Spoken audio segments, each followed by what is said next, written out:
साथियों नमस्कार।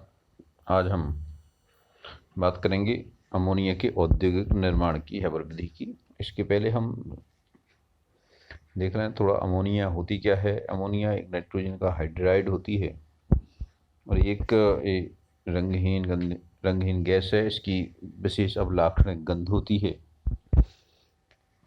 ये मनुष्य के मूत्र में पाई जाती है और हम इसकी अवलाक्षणिक गंध से इसको पहचान सकते हैं और ये बहुत उपयोगी पदार्थ है।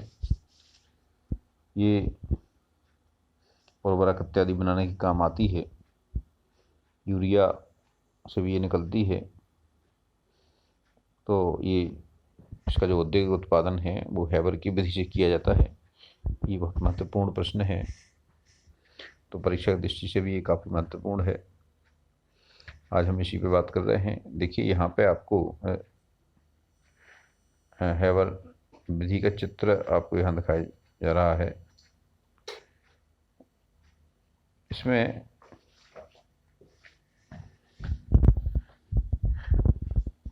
दो गैसें हैं, 3 मोल हाइड्रोजन या 1 मोल नाइट्रोजन और हाइड्रोजन को हम भेजते हैं और एक प्रेशर मैंने पंप से संपीड़ित करते हैं इसको।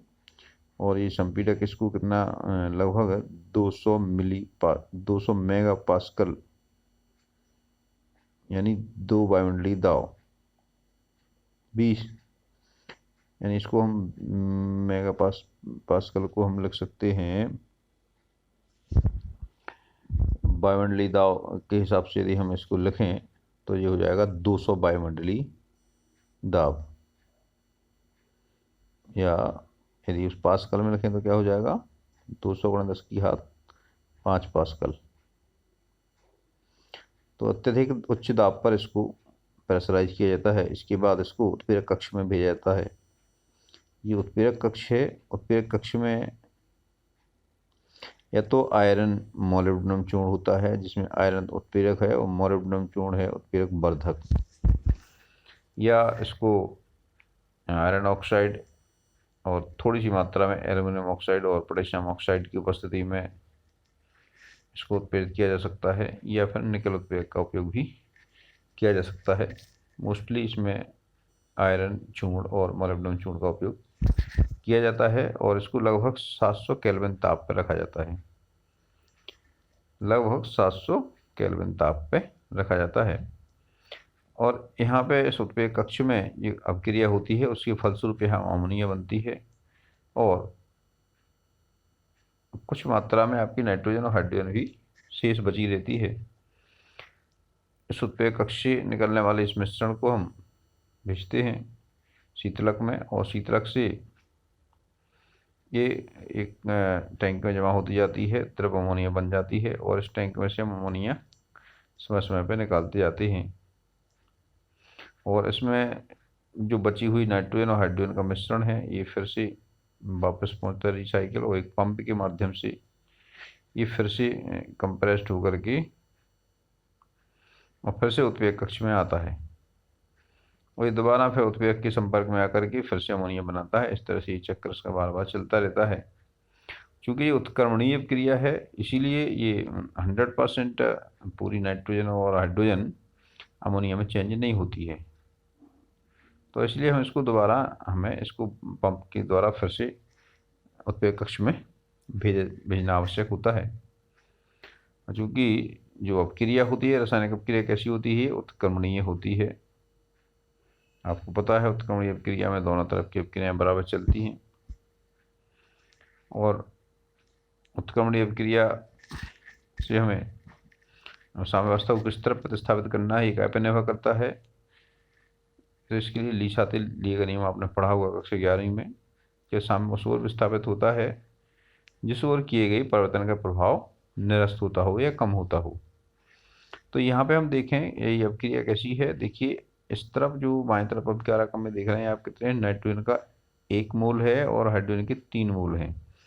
तो इस तरह से यहाँ का कुल आयतन कितना हो जाएगा 1-3 = 4 आयतन, और उत्पाद में केवल 2 मोल है यानी 2 आयतन हैं। तो यदि हम इसको प्रेशराइज करेंगे, दाब बढ़ाएंगे, तो साम्य उत्पाद की ओर विस्थापित होगा। यानी क्योंकि 4 आयतन से 2 आयतन हो रहा है, तो दबाव बढ़ाने से आयतन कमेगा, तो आयतन कमेगा तो दाब की जो वृद्धि है वो निरस्त हो जाएगी। इस तरह से हम अधिक दाब बढ़ा करके अमोनिया के उत्पादन को बढ़ाते हैं।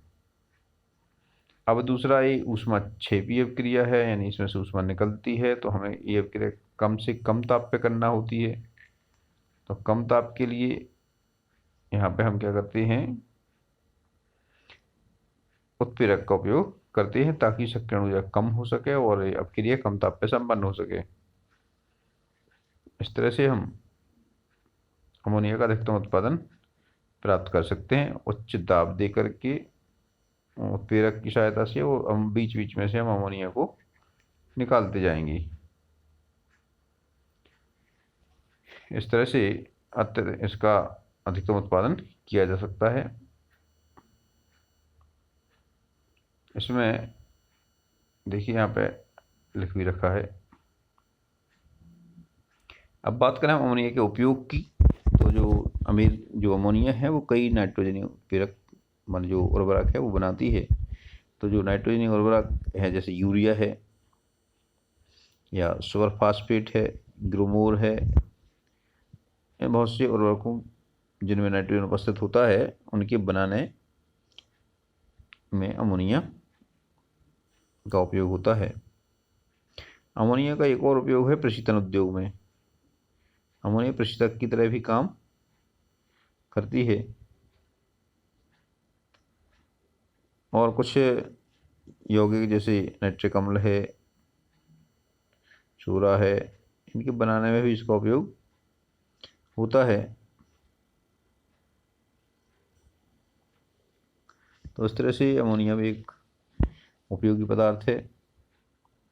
और अमोनिया का यदि हम इसकी संरचना देखें तो जो अमोनिया के बाह्यतम कक्ष में 5 इलेक्ट्रॉन होते हैं और इसमें 3 सिग्मा बॉन्ड होते हैं, एक लोन पेयर होता है, इसलिए इसमें sp3 संकरण होता है। और लोन पेयर के प्रभाव के कारण इसका जो कोण 109.5 होना चाहिए वो कितना होता है, इसका जो कोण होता है वो 107.8 डिग्री का रह जाता है।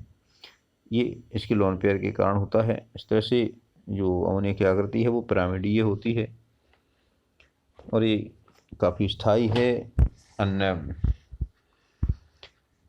हाइड्राइडों की तुलना में अमोनिया सर्वाधिक स्थायी है। जैसे इस परिवार में जैसे फास्फोरस का जो हाइड्राइड pH3 है फास्फीन, उसकी तुलना में ये काफ़ी स्थायी है। इसका मुख्य कारण ये है कि अमोनिया में हाइड्रोजन बंध पाए जाते हैं जो कि फास्फोरस में नहीं होते हैं। फास्फीन में या आर्सीन में या बिस्मथीन में किसी में हाइड्रोजन बॉन्ड नहीं पाए जाते हैं, इसलिए अमोनिया एक विशेष गुण दर्शाती है क्योंकि नाइट्रोजन से हाइड्रोजन बॉन्ड बन जाता है इसका। इस तरह से इसके गलनांक क्वथनांक अन्य हाइड्राइडों की तुलना में उच्च होते हैं। प्रयोगशाला में भी अमोनिया प्राप्त की जा सकती है। तो चूंकि प्रयोगशाला में जैसे आप अमोनियम क्लोराइड को कैल्शियम हाइड्रोक्साइड के साथ गर्म करते हैं तो अमोनिया प्राप्त हो जाती है। और अमोनिया का की जल में जो विलेयता होती है वो अत्यधिक होती है और अमोनिया जल में घुल करके और दुर्बल क्षारीय सॉल्यूशन बनाती है। यानी अमोनिया को यदि हम पानी में घोल देते हैं तो ये क्या बन जाता है, NH4OH, जो कि एक दुर्बल क्षार है। तो इस तरह से अमोनिया काफ़ी महत्वपूर्ण यौगिक है। परीक्षा की दृष्टि से इसकी निर्माण की औद्योगिक विधि है वो ज़्यादा महत्वपूर्ण है। परीक्षा में इसका नामांकन चित्र भी पूछा जा सकता है और ये जो शर्तें भी पूछी जा सकती हैं कि अमोनिया का अधिकतम उत्पादन के लिए हमें कौन कौन सी परिस्थितियाँ रखना चाहिए, हम या अमोनिया का हम सर्वाधिक उत्पादन कैसे प्राप्त कर सकते हैं। इस तरह के प्रश्न परीक्षा में पूछे जा सकते हैं।